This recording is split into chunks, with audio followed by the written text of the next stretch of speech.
2 weeks ago, many parts of the country saw dramatic political shifts to the right. Even places that were once considered Democratic strongholds flipped red. Special correspondent Christopher Booker traveled to one such area near the southern border of Texas and has this report. Good neighbors, people tend to look for each other. 56-year-old Jorge Bazan has lived in the Rio Grande Valley, just minutes from the southern border, his entire life. And for as long as he can remember, Bazan and his family voted for Democrats. They used to tell us the Democratic Party would help out the poor. Clinton was an awesome president. I voted for him twice. Obama, I voted for him twice. I think they did a good job. Seems like everybody was satisfied. But Bazan, who works for a local water utility, says Democrats have abandoned the working class. They say they haven't, but I think they have. So in 2016, Bazan voted for Donald Trump. He went for him again in 2020 and this year. This time it was easier than the prior elections. People in this area are hurting due to the economy. We used to buy 3 camels at Walmart for $20. We'll feed a family, my family. Now I pay $24 for 2. Bazan's shift is part of a much larger trend now coming into focus. Look at this map from 1996, when President Bill Clinton won all but 2 counties along the Texas border. Fast forward to this year, the map has nearly flipped. Perhaps no county has gotten more attention than Starr. In 2016, it voted almost 80% for Hillary Clinton. In 2020, President Biden still won, but only by 5 points. This year, former President Trump won Starr County by 16 points, turning it red for the first time in over 120 years. Depending who you ask, the flip was either stunning or predictable. Starr County is 97% Hispanic, the highest in the country. It's also largely Catholic and among the poorest counties in the U.S., with a household median income of just under $36,000. At the Texas Cafe, a Starr County staple for almost a century, diners don't shy away from politics. There are pictures of John F. Kennedy on the wall. But these days, there's a different tone. I was a Democrat all my life, but then when things started getting like the economy and things, I said, I'm voting Republican, see if we can see a change in our system. I like Trump because when he was president the first time, everything was a lot more economic. The gas, the food, everything. Many also support Trump's promises on immigration, including mass deportations. But others now wonder about the consequences. Even though we voted for him, how far is he going to go? And he came yesterday. I'm going to fight for you. But I'll fight for you if you're here. Like, if your roots are here, you have a house, you get your family, you got your kids in school. Hey, how do I join? I want to. I'm a Republican. Ross Barrera is the former head of the Starr County GOP. He, too, has some concerns about how the deportation process might unfold. But he says we have a law.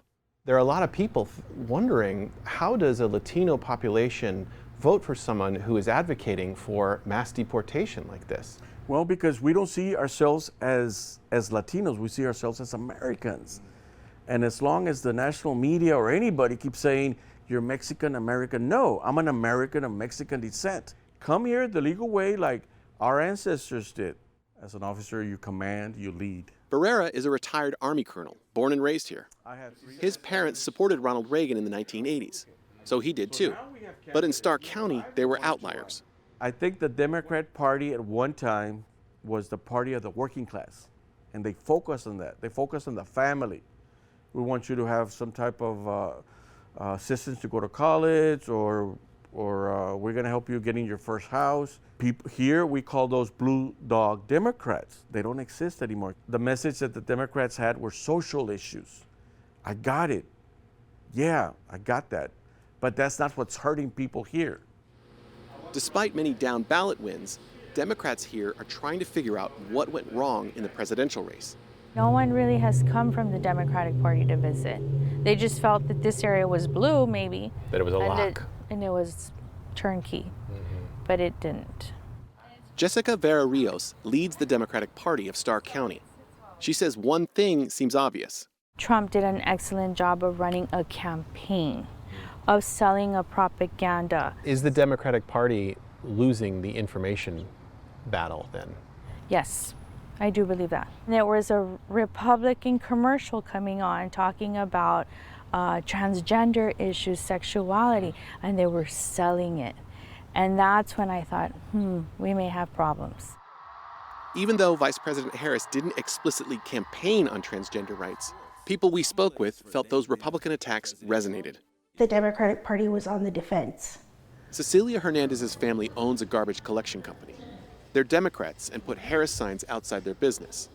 But as the election neared, the signs were vandalized, and a note left on their door said, "This is a Republican state. Go back to Mexico." I think that they wanted to intimidate us and they wanted to scare us. Hernandez was surprised Starr County flipped as dramatically as it did. She thinks Democratic economic policies are more helpful to Valley residents. But she says, we don't do an effective job of communicating that. I think the fear-mongering on the other side, all the misinformation did not help us at all. Half the things that people were saying, I was just like, I'm not on the same planet as these people. Still, despite the loss, Hernandez thinks legitimate civil competition between two political parties is ultimately better for this area. South Texas and the Rio Grande Valley is moving probably at the very least in the purple direction. Alvaro Corral is a political scientist at the University of Texas, Rio Grande Valley. He says this year's results should be a warning sign for Democrats. The growing racial and ethnic diversification of America, led by Latino Hispanic voters in the electorate, was thought to be a boon for Democrats moving forward and a way for them to sort of lock their hold in national politics. But as we've seen with the Rio Grande Valley and its shifts, potentially that story is too simplistic and that demographics aren't necessarily destiny.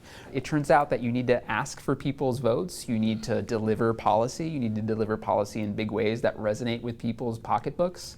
And if you don't do that, you may be surprised by what you get. In Starr County, Trump's win has raised more questions than answers. Will his tariff and tax proposals actually improve the economy? How will an immigration crackdown impact the community? And, even longer term, has this once deep blue area finally turned red? For the PBS News Hour, I'm Christopher Booker in South Texas.